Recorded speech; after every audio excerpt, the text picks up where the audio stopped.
salah satu dari tutur cerita leluhur orang Toraja, suku bangsa Toraja yang masih saya ingat dan pasti tidak persis 100%, tetapi mendekati 100%, dengan judul Datu Landorundun. Sebelumnya saya menyampaikan bahwa tempat ini adalah salah satu museum yang ada di Tanah Toraja, karena ada beberapa museum di Tanah Toraja, yaitu Museum Landorundun di Toraja Utara, Rantepao, museum di Buntu Kalando, Sangala, dan ada museum Nek Gandeng di Malakiri, Sa dan Balusu. Di sini adalah Museum Landorundun. Di dalam museum ini berdiri sebuah tongkonan yang dibangun oleh almarhum Bapak Insinyur Victor Patulak dengan istri kekasihnya Dr. Anda Beatrix Bulo pada tahun 1995, bersama didirikan 2 lumbung padi dengan lokasi kurang lebih 1,5 hektar dan berisi peninggalan-peninggalan leluhur dari leluhur Toraja, antara lain kandaure, ambero, keris emas, pakaian-pakaian perang, baka buah, doke, sarung, buso, dan bermacam-macam ornamen lainnya yang tetap dilestarikan, disimpan baik-baik dalam museum ini dan ditujukan khusus kepada generasi muda Nusantara, putra-putri Indonesia yang mencintai museum. Juga diperuntukkan bagi turis-turis dari seluruh negara di muka bumi ini, dan khususnya bagi Toraja Utara dan Tanah Toraja, 2 kabupaten yang kembar ini menyimpan banyak sekali daya tarik turis untuk mancanegara. Yang pertama, alamnya yang sangat indah. Yang kedua, manusianya yang ramah tamah, hospitality. Yang ketiga, melestarikan budaya-budaya, barang-barang antik, barang-barang leluhur yang masih tersisa. Dan keempat, keahlian mengukir seperti rumah tongkonan ini, juga tudung ini dapat dibuat dengan sangat terampil. Dan juga pakaian yang saya gunakan sekarang ini adalah hasil kerajinan tangan dari putra-putri Toraja yang sudah beratus-ratus tahun sampai hari ini tetap dilestarikan. Inilah semua daya tarik buat generasi muda dan turis mancanegara.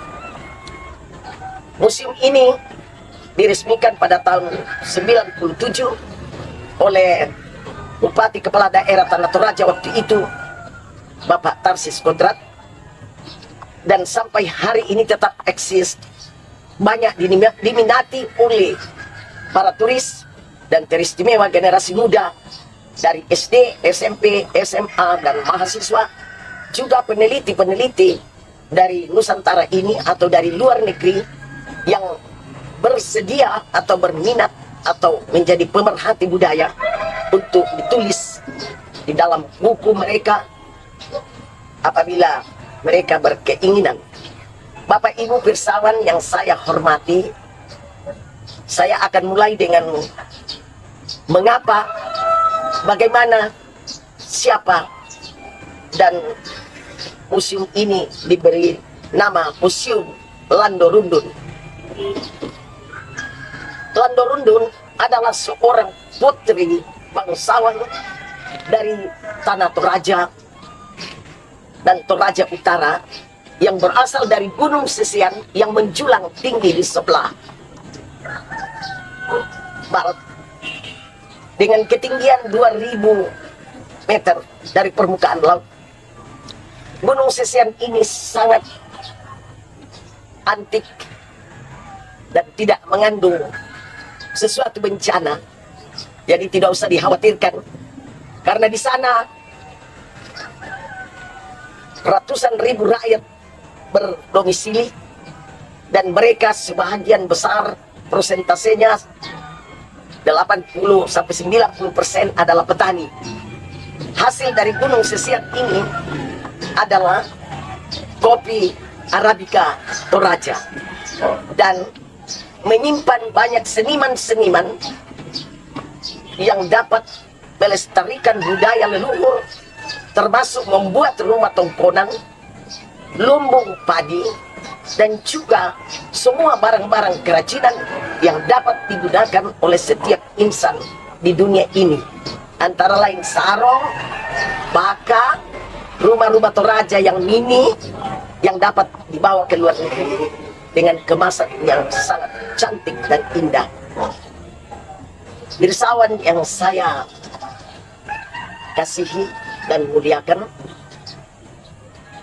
awal dari cerita Landurundun ini turun-temurun dari generasi tua sampai hari ini, termasuk saya sudah bertutur kepada ratusan atau boleh dikatakan ribuan anak-anak kecil, anak-anak sekolah tentang Landurundun.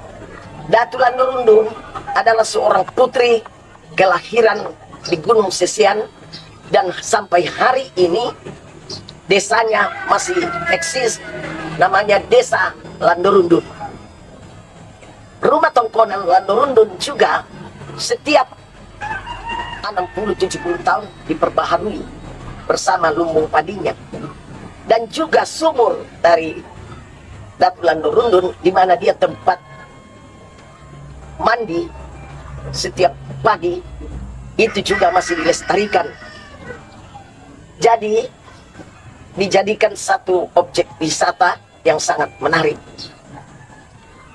Datu Landurundun ini dilahirkan oleh sepasang orang tua, ayah dan ibunya. Tetapi ceritanya bahwa ayahnya sebelumnya telah kawin lebih dahulu di satu daerah yang namanya Seko Maki, sekian ratus kilometer melalui hutan belantara baru sampai di Gunung Sesian. Pada waktu kawin, laki-laki ini melamar ibu dari Datu Landurundun dan 1 tahun kemudian hamil, melahirkan seorang putri yang waktu lahir mukanya atau seluruh tubuhnya tidak nampak, tetapi hanya kelihatan seperti sebatang pakis, sepotong pakis yang dililit oleh rambut yang hitam. Orang tua Landurundun ini sangat heran, apakah ini manusia atau siapa? Pada waktu itu ya belum ada agama di tanah Toraja ratusan tahun yang lalu, maka dipanggillah orang-orang tua adat yang diberi gelar Tomina. Tomina ini datang dan mengadakan persembahan sirip pinang dan memohon kepada Sang Pencipta apa sebab bayi yang baru lahir ini tidak kelihatan karena hanya dibungkus oleh rambut yang terlilit rapi sehingga kelihatan seperti sepotong batang pakis saja. Sesudah persembahan doa kepada Sang Pencipta dilaksanakan, di dalam bahasa tinggi Toraja, Sang Pencipta diberi gelar Puang Titanan Talu Dau Masuang Gana Matara, Puang Tirindu Batu Lalikan tu tontong na penumbay mintu na makrupataw. Itulah gelar ke Sang Pencipta. Sesudah sesajen dipersembahkan, meminta doa untuk mencari solusi ini, maka tiba-tiba rambut itu tergelincir keluar tubuh bayi, dan menangislah seorang bayi kecil dengan jenis kelamin perempuan, dan diberi nama Datu Landorundun. Suatu waktu, semakin hari semakin besar Datu Landorundun ini. Tetapi memang mungkin kalau dikompetisikan, tidak ada wanita yang kalah cantik dia. Dialah wanita tercantik di seluruh daerah Tanah Toraja. Dan mungkin kalau dia akan ikut Miss Indonesia, dia akan keluar menjadi juara. Ya, ini hanya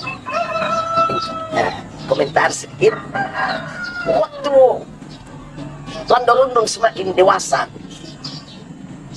rambutnya, aduhai, tidak ada tandingannya juga.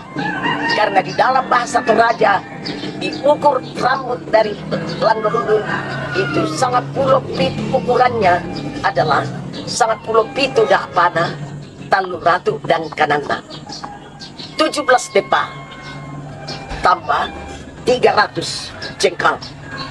Jadi kalau saya perhitungkan, ya taksiran kasar, kemungkinan 25,5 meter, 25,5 meter panjangnya rambut itu. Bisa dibayangkan, setiap pagi apabila Datu Landorundun ini mandi, selalu membawa dayang-dayangnya, pengawalnya, 2 atau 3 putri yang mengawal dia. Rambutnya dibuatkan bambu-bambu spesial, bambu dari Toraja, dan di antayanan, dalam bahasa Toraja dicerang, diurai rambut. Jadi sang putri mandi di kolam, di sumur Landorundun, terus rambutnya dijerang panjang 25 meter. Satu kali waktu, ya ini sejarahnya, Anda percaya atau tidak, tetapi ini otentik karena lokasi ada, dan leluhur Landorundun juga masih ada yang hidup sampai hari ini. Artinya generasi ke generasi. Waktu mandi pagi, satu lembar dari rambut Datu Landorundun gugur. Dayang-dayangnya mengambil rambut itu dan disimpan di dalam kulit jeruk. Tapi jeruk itu tumbuh juga di daerah Tanah Toraja, jeruk besar. Kalau istilah orang sekarang namanya jeruk Bali, ya, tapi bukan dari Bali. Memang jeruk yang tumbuh di daerah Gunung Sesean. Ya, rambut ini satu lembar disimpan dalam jeruk. Kemudian persis di atas sumur Landorundun ada mengalir sungai Tangga. Ada Salutangga namanya.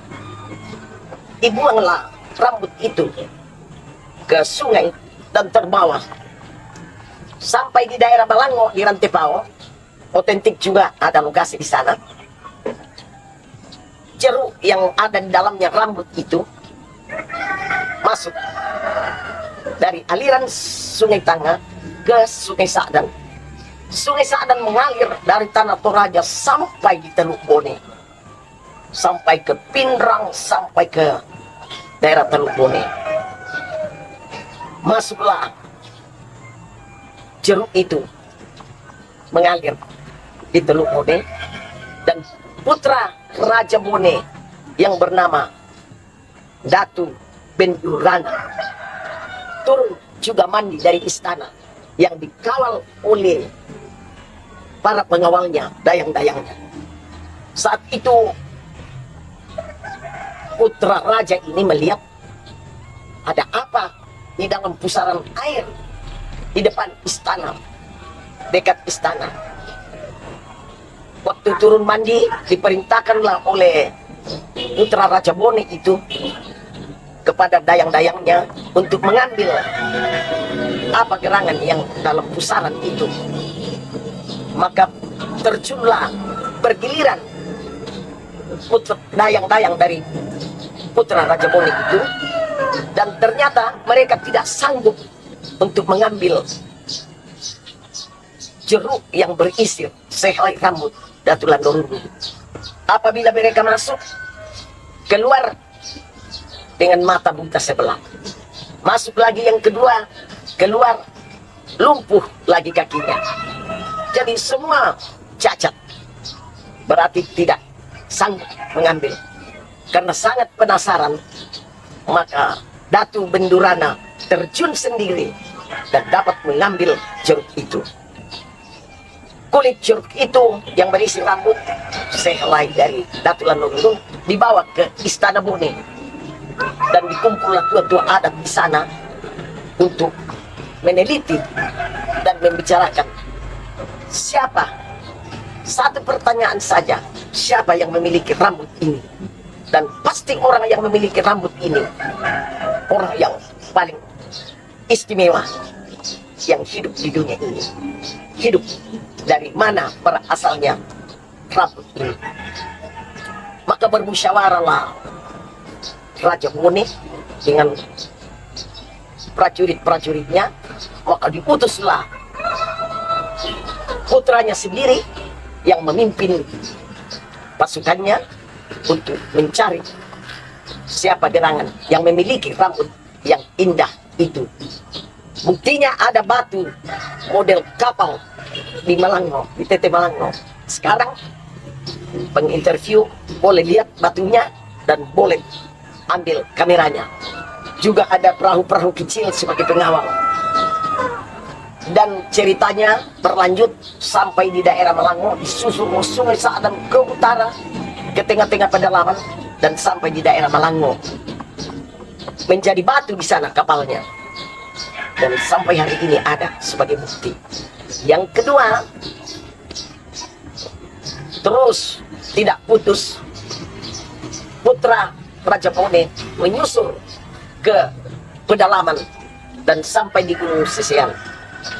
Tetapi di dalam perjalanan, putra raja bersama pengawalnya dari Bone itu tidak semena-mena berjalan sendiri, tetapi dipandu oleh beberapa burung, ekor burung, beberapa burung yang spesial juga hidup di Tanah Toraja. Dan burung-burung itu bersiul dan dia mengatakan, kukita, kukita, kukita. Terus bersiul. Kukita artinya burung itu mengatakan, saya lihat tempatnya. Di mana Datu Landorundung? Ya, aneh, tapi nyata ya. Jadi burung begitu sampai di desa Landorundung, stop di atas, berputar, lalu menghilang di dalam awan. Disitulah putra Raja Bone mengambil kesimpulan bahwa inilah kediaman dan tempat putri atau wanita yang memiliki rambut itu. Akhirnya karena seorang putra raja ya, yang tentunya naik di pegunungan, di dalam hutan yang lebat, dan orang-orang di situ semua masih ortodoks, sehingga pembicaraan mulus, tidak ada halangan. Dan konon ceritanya dilamar langsung, tetapi ini banyak upacara adat yang harus dilalui, saya potong saja. Dilamar langsung karena memang raja itu jatuh cinta langsung ya. Terus orang tua dari Datu Landorundung memberikan kepada Raja Bone itu dan dibawa pergi. Menurut generasi menurut leluhur Toraja, maaf, bahwa Datu Landorundun jadi diperistri oleh putra Raja Bone itu yang namanya Datu Bendurana. Dan sudah pernah juga, saya sudah lupa namanya, tahun 1970-an, yang 40 tahun yang lalu difilmkan, ada film buat itu, tetapi ya tidak persis sama. Maka cerita ini sangat bermanfaat diturunkan kepada generasi pelanjut, oleh karena perkawinan putra Raja Bone dengan putri bangsawan dari Toraja itu menjadi langgeng. Ada satu komitmen perjanjian MOU yang tidak boleh dirubah sampai hari ini dan mungkin sampai dunia kiamat, bahwa apabila kerajaan Bone diserang oleh siapa saja, orang Toraja harus membantu, harus mendukung, membantu orang Bone. Demikian juga kalau orang Toraja diserang, orang Bone harus membantu orang Toraja. Karena tempo dulu sebelum kemerdekaan Republik Indonesia memang perang-perang lokal agak panas dan sering terjadi, termasuk juga penculikan perempuan cantik dari satu daerah ke daerah lain. Jadi dijaga tetap. MOU tadi tetap dilestarikan oleh generasi muda Toraja dan generasi muda Bone yang masih mengenal baik legenda ini. Dan ternyata ada peristiwa-peristiwa yang lalu tahun-tahun 1960-an dan 50-an dan 60-an, ya kami menyatakan dengan penuh kerendahan hati bahwa ya kami dapat dibantu oleh saudara-saudara kami yang tercinta dari Bone. Bapak Ibu, saudara-saudara pirsawan dan pemerhati budaya yang saya sangat hormati, setelah Datu Bendurana mengawini Datu Landorundun, tentunya melalui satu proses adat yang disebut di dalam bahasa Toraja mak rampanan kapa,